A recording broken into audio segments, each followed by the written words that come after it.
Brasil, com o que nós temos de reservas hoje já descobertas, e dependendo da velocidade como elas forem desenvolvidas, talvez a gente possa dobrar essa nossa produção de petróleo, dentro de um certo horizonte de tempo. Quer dizer, não muito tempo atrás, a gente falava de um plano de desenvolvimento da Petrobras e do país que poderíamos estar produzindo em 2020, ou algo que não seja muito mais longe, 6 milhões de barris. A pergunta que às vezes a gente tem que se fazer é o que mudou? Se mudou alguma coisa na nossa aspiração ou mudou na nossa capacidade? A aspiração eu acho que não pode mudar. A gente tem que continuar olhando para frente e verificando o potencial que temos para poder produzir esse petróleo. E a pergunta, quer dizer, na verdade, quando a gente traz para a discussão de competitividade é o que falta para que a gente possa chegar lá? O desafio, né, que nós temos é buscar uma estratégia de redução de custo, né, aplicada às particularidades do modelo de negócio do offshore em águas profundas. Tá certo?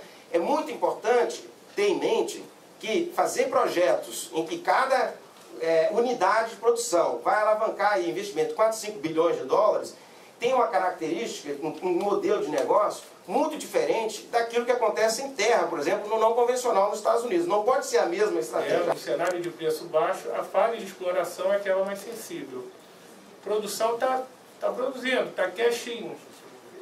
Desenvolvimento, quer dizer, está na iminência de aportar. E a fase exploratória é mais sensível. Vocês sabem que poços nesse cenário, por exemplo, de pré-sal, com durações de mais de 100 dias entre perfuração e completação, a um custo de, há um ano atrás, pelo menos, está cerca de 800 mil a 1 milhão de dólares por dia, o aluguel de sonda, mais o serviço, mais barcos de apoio.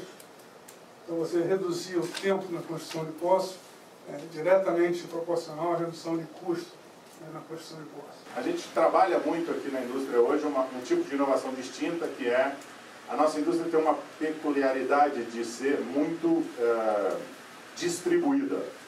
Você vai em um projeto de poço hoje, um reservatório, e você vai provavelmente ter que trabalhar com 20, 30 interfaces de diferentes empresas. Ainda nesse ambiente de preços tão baixos, você tem sucessos de breeding grounds. Canadá, Irlanda uma fronteira exploratória, o México mesmo, que aprendendo do que os investidores estão procurando, o que precisa ser feito aqui.